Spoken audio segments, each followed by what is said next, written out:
सभी दोस्तों का हार्दिक अभिनंदन। स्वागत एक बार फिर से मेरे चैनल पर। मैं आपका दोस्त राजेश शर्मा बाबू देवकीनंदन खत्री द्वारा रचित चंद्रकांता संतति खंड 1 का 8वां बयान लेकर के हाजिर हूँ एक बार फिर से आपके सामने। तो आइए देर किस बात की, शुरू करते हैं 8वां बयान। अब थोड़ा सा हाल शिवदत्तगढ़ का भी लिख देना मुनासिब मालूम होता है। यह हम पहले ही लिख चुके हैं कि महाराज शिवदत्त को एक लड़का और एक लड़की भी हुई थी। इस समय लड़के की उम्र, जिसका नाम भीमसेन है, 18 वर्ष की हो गई थी, पर लड़की किशोरी की उम्र अभी 15 वर्ष से ज़्यादा नहीं होगी। इस समय बेचारी किशोरी शिवदत्तगढ़ में मौजूद नहीं है, क्योंकि महाराज शिवदत्त ने रंज होकर उसे उसके ननिहाल भेज दिया है। रंज होने का कारण हम यहाँ पर नहीं लिखते, क्योंकि ये बहुत पेचीली बात है, खुलते खुलते खुल जाएगी। भीमसेन शिवदत्तगढ़ में मौजूद है। उसे सिपाहीगिरी का बहुत शौक़ है। बदन में ताकत भी अच्छी है। तलवार, खंजर, नेजा, तीर, गदा इत्यादि चलाने में होशियार और राजकाज के मामले में भी तेज है। मगर अपने पिता महाराज शिवदत्त की चाल को पसंद नहीं करता, पर फिर भी महाराज शिवदत्त को उससे बहुत ही ज़्यादा प्रेम है। एक दिन भीमसेन मामूली तौर पर 20 हमजोलियों को साथ ले घोड़े पर सवार होकर शिकार खेलने के लिए शिवदत्तगढ़ के बाहर निकला और एक ऐसे जंगल में गया जिसमें बनेले सुअर बहुत थे। उसका इरादा भी यही था कि घोड़ा दौड़ाकर बर्छे से सुअर को मारे। जंगल में घूमने फिरने लगे एक ताकतवर और मजबूत सुअर भीमसेन की बगल से होता हुआ पूरब की तरफ भागा। भीमसेन ने भी उसके पीछे घोड़ा दौड़ाया, मगर वह बहुत तेज़ी के साथ भागा जा रहा था, इसलिए बहुत दूर निकल गया।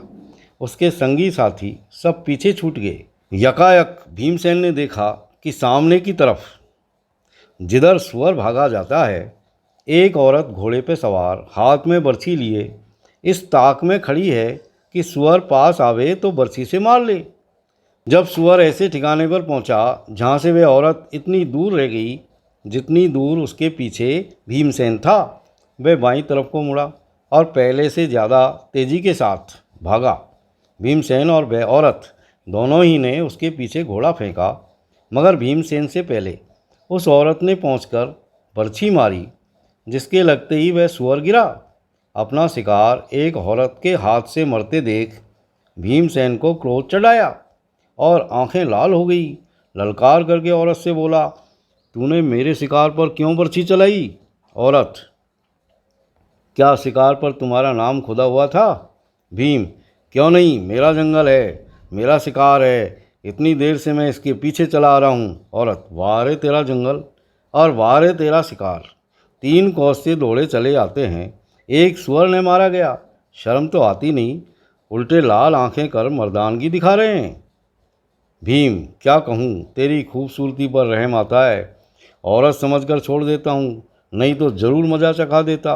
औरत, मैं भी छोकरा समझकर छोड़ देती हूँ, नहीं तो दोनों कान पकड़कर उखाड़ लेती।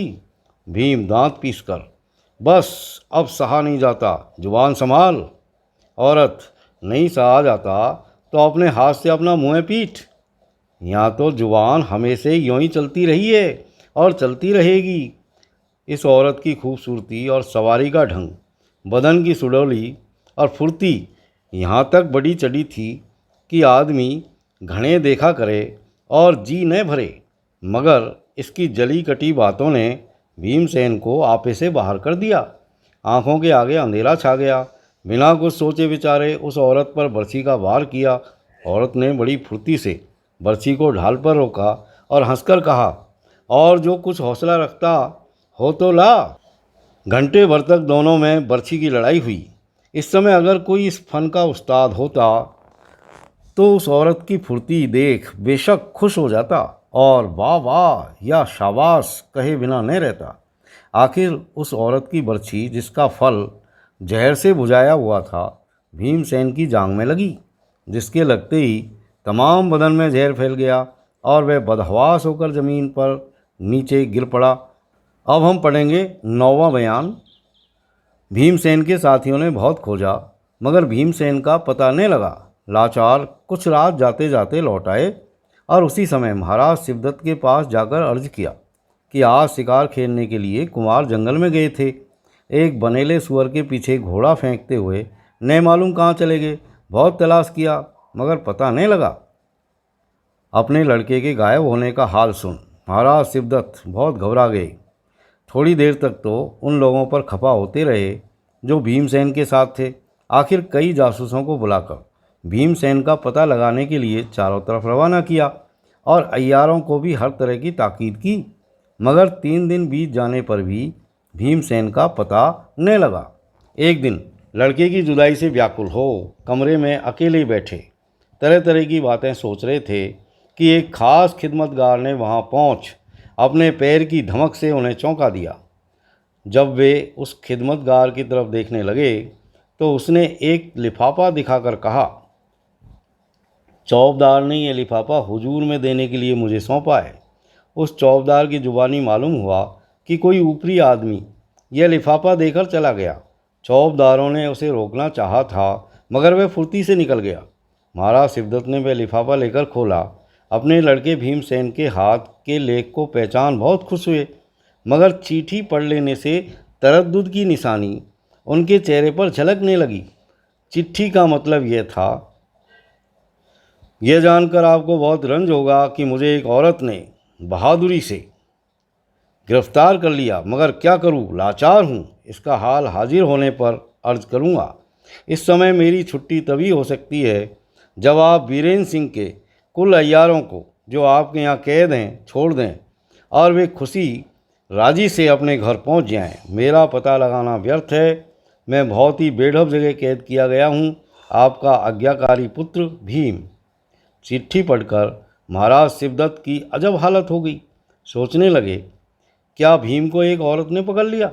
वह बड़ा होशियार, ताकतवर और शस्त्र चलाने में निपुण था। नहीं, उस औरत ने ज़रूर कोई धोखा दिया होगा। पर अब तो उन अय्यारों को छोड़ना ही पड़ेगा जो मेरी कैद में है। हाय, किस मुश्किल से ये अय्यार गिरफ्तार हुए थे और अब क्या सहज ही में छूटे जाते हैं। खैर, लाचारी है, क्या करें। बहुत देर तक सोच विचार कर महाराज शिवदत्त ने बाकर अली अय्यार को बुलाकर कहा, वीरेंद्र सिंह के अय्यारों को छोड़ दो। जब तक वे अपने घर नहीं पहुंचते हमारा लड़का एक औरत की कैद से नहीं छूटता। बाकर ताज्जुब से, ये क्या बात हजूर ने कही, मेरी समझ में कुछ नहीं आया। शिवदत्त, भीमसेन को एक औरत ने गिरफ्तार कर लिया है। वह कहती है कि जब तक वीरेंद्र सिंह के अय्यार न छोड़ दिए जाएंगे तुम भी घर न जाने पाओगे। बाकर, ये कैसे मालूम हुआ? शिवदत्त चिट्ठी दिखाकर, ये देखो, खास भीमसेन के हाथ का लिखा हुआ है। इस चिट्ठी पर किसी तरह का शक नहीं हो सकता। बाकर पढ़कर, ठीक है, इतने दिनों तक कुमार का पता नहीं लगना ही कहे देता था कि उन्हें किसी ने धोखा देकर फंसा लिया। अब यह भी मालूम हो गया कि औरत ने मर्दों के कान काटे हैं। शिवदत्त, ताज्जुब है, एक औरत ने बहादुरी से भीम को कैसे गिरफ्तार कर लिया। खैर, इसका खुलासा हाल तभी मालूम होगा जब भीम से मुलाकात होगी, और जब तक वीरेंद्र सिंह के अय्यार चुनार नहीं पहुंच जाते भीम की सूरत देखने को तरसते रहेंगे। तुम जाके उन अय्यारों को अभी छोड़ दो, मगर यह मत कहना कि तुम लोग फलानी वजह से छोड़े जाते हो, बल्कि ये कहना कि हमसे और वीरेंद्र सिंह से सुलह होगी। तुम जल्द चुनार जाओ। ऐसा कहने से वे कहीं न रुककर सीधे चुनार चले जाएंगे। बाकर अली महाराज शिवदत्त के पास से उठा और वहाँ पहुँचा जहाँ बद्रीनाथ वगैरह अय्यार कैद थे। सभी को कैद खाने से बाहर किया और कहा, अब आप लोगों से हमसे कोई दुश्मनी नहीं। आप लोग अपने घर जाइए, क्योंकि हमारे महाराज से और राजा वीरेंद्र सिंह से सुलह हो गई। बद्रीनाथ, बहुत अच्छी बात है, बड़ी खुशी का मौका है। पर अगर आपका कहना ठीक है तो हमारी अय्यारी के बटुए और खंजर भी दे दीजिए। बाकर, हाँ लीजिए, इसमें क्या उज्र है, अभी मंगाए देता हूँ, बल्कि मैं खुद जाकर ले आता हूँ। 2-3 अय्यारों को साथ ले इन अय्यारों के बटुए वगैरह लेने के लिए बाकर अली अपने मकान की तरफ गया। इधर पंडित बद्रीनाथ और पन्नालाल वगैरह निराला पाकर आपस में बातें करने लगे। पन्ना, क्यों यारो, ये क्या मामला है जो आज हम लोग छोड़े जाते हैं? राम, सुलह वाली बात तो हमारी तबीयत में नहीं बैठती। चुन्नी, अजी कैसी सुलह और कहाँ का मेल, जरूर कोई दूसरा ही मामला है। ज्योतिषी, बेशक शिवदत्त लाचार होकर हम लोगों को छोड़ रहा है। बद्री, क्यों साहब भैरव सिंह, आप इस बारे में क्या सोचते हैं? भैरव, सोचेंगे क्या, असल जो बात है मैं समझ गया। बद्री, भला कहिए तो सही, क्या समझे? भैरव, इसमें कोई शक नहीं कि हमारे साथियों में से किसी ने यहाँ के किसी मुड्ढ को पकड़ा है और इनको कहला भेजा है कि जब तक हमारे अय्यार चुनार नहीं पहुँच जाएंगे उसको नहीं छोड़ेंगे। बस इसी से यह बात बनाई जा रही है जिससे हम लोग जल्दी चुनार पहुँच जाएं। बद्री, शाबाश, बहुत ठीक सोचा, इसमें कोई शक नहीं। मैं समझता हूँ कि शिवदत्त की जोरू लड़का या लड़की पकड़ी गई है, तभी वह इतना कर रहा है, नहीं तो दूसरे की वह परवाह करने वाला नहीं है, तिस पर हम लोगों के मुकाबले में। भैरव, बस बस यही बात है, और अब हम लोग सीधे चुनार क्यों जाने लगे जब तक कुछ दक्षिणा नहीं ले लें? बद्री, देखो तो क्या दिल्लगी मचाता हूँ। भैरव हंसकर, मैं तो शिवदत्त से साफ कहूँगा कि मेरे पैरों में दर्द है, 3 महीने में भी चुनार नहीं पहुँच सकता। घोड़े पे सवार होना मुश्किल है और बैल की सवारी से कसम खा चुका हूँ। पालकी पर घायल, बीमार या अमीर लोग चढ़ते हैं, बस बिना हाथी के मेरा काम नहीं चलता। सो भी बिना हौदे के चढ़ने की आदत नहीं है। तेज सिंह दीवान का लड़का बिना चांदी सोने के हौदे पर चढ़ नहीं सकता। चुन्नी, भाई बाकर ने मुझे बेढब छकाया है, मैं तो जब तक बाकर की आधा माशे नाक नहीं ले लूँगा यहाँ से टलने वाला नहीं, चाहे जान रहे या जाए। चुन्नीलाल की बात सुनकर सभी हंस पड़े और देर तक इसी तरह की बातचीत करते रहे। तब तक बाकर अली भी इन सभी के बटुए और खंजर लिए हुए आ पहुंचा। बाकर, लो साहबो, ये आपके बटुए और खंजर हाजिर हैं। बद्री, क्यों यार, कुछ चुराया तो नहीं? और तो खैर बस मुझे अपनी असरफियों का धोखा है, हम लोगों के बटुए में खूब मज़ेदार चमकती हुई असरफियाँ थी।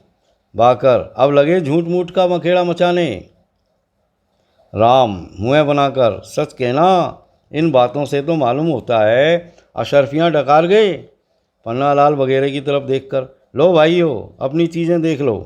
पन्ना, देखें क्या, हम लोग जब चुनार से चले थे तो 100 अशरफियाँ सभी को खर्च के लिए मिली थी, वे सब ज्यों की त्यों बटुए में मौजूद थी। भैरव, भाई मेरे पास तो अशरफियाँ नहीं थी, हाँ एक छोटी सी पुटरी जवाहरात की ज़रूर थी, सो गायब है।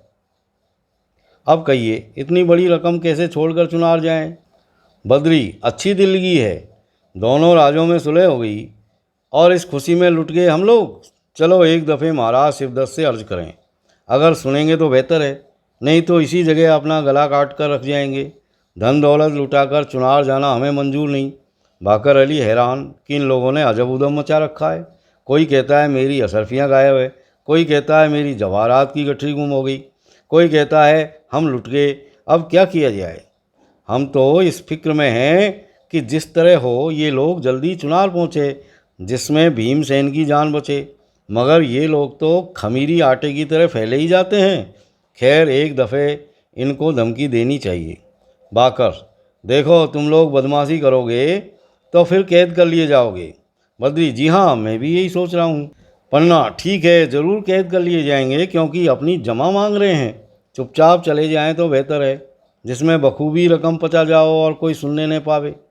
भैरव, ये धमकी तो आप अपने घर में खर्च कीजिएगा, भलमनसी इसी में है कि हम लोगों की जमा बाएं हाथ से रख दीजिए, और नहीं तो चलिए राजा साहब के पास, जो कुछ होगा उन्हीं के सामने निपट लेंगे।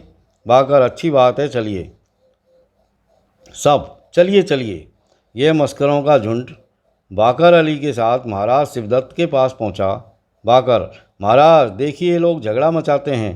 भैरव, जी हाँ, कोई अपनी जमा मांगे तो कहिए झगड़ा मचाते हैं। शिव, क्या मामला है? भैरव, महाराज मुझसे सुनिए, जब हमारे सरकार से और आपसे सुलह हो गई और हम लोग छोड़ दिए गए तो हम लोगों की वे चीज़ें भी मिल जानी चाहिए जो कैद होते समय जब्त कर ली गई थी। शिव, क्यों नहीं मिलेगी? भैरव, ईश्वर आपको सलामत रखे। क्या इंसाफ किया है, आगे सुनिए। जब हम लोगों ने अपनी चीज़ें मियाँ बाकर से मांगी तो बस बटुआ और खंजर तो दे दिया, मगर बटुए में जो कुछ रकम थी गायब कर गए। 2-2, 4-4 असरफियाँ और 10-10, 20-20 रुपये तो छोड़ दिए, बाकी अपनी कब्र में गाड़ आए। अब इंसाफ आपके हाथ में है। शिव बाकर से, क्यों जी, ये क्या मामला है? बाकर, महाराज ये सब झूठे हैं। भैरव, जी हाँ, हम सबके सब झूठे हैं और आप अकेले सच्चे हैं। शिव भैरव से, खैर जाने दो, तुम लोगों का जो कुछ गया है हमसे लेकर अपने घर जाओ, हम बाकर से समझ लेंगे। भैरव, महाराज 100-100 असरफियाँ तो इन लोगों की गई है और एक गठरी जवाहरात की मेरी गई है। अब बहुत बखेड़ा कौन करे, बस 1000 असरफियाँ मंगवा दीजिए, हम लोग अपने घर का रास्ता लें। रकम तो ज़्यादा गई, मगर आपका क्या कसूर? बाकर, यारो गजब मत करो। भैरव, हाँ साहब, हम लोग गजब करते हैं, खैर लीजिए, अब एक पैसा नहीं मांगेंगे। जी मैं समझ लेंगे, खैरात किया। अब चुनार भी नहीं जाएंगे, उठना चाहता है। शिव, अजी घबराते क्यों हो, जो कुछ तुमने कहा है हम देते हैं। बाकर से, क्या तुम्हारी शामत आई है? महाराज शिवदत्त ने बाकर अली को ऐसी डांट बताई कि बेचारा चुपके से दूर जा खड़ा हुआ। 1000 असरफियाँ मंगवा कर भैरव सिंह के आगे रख दी गई।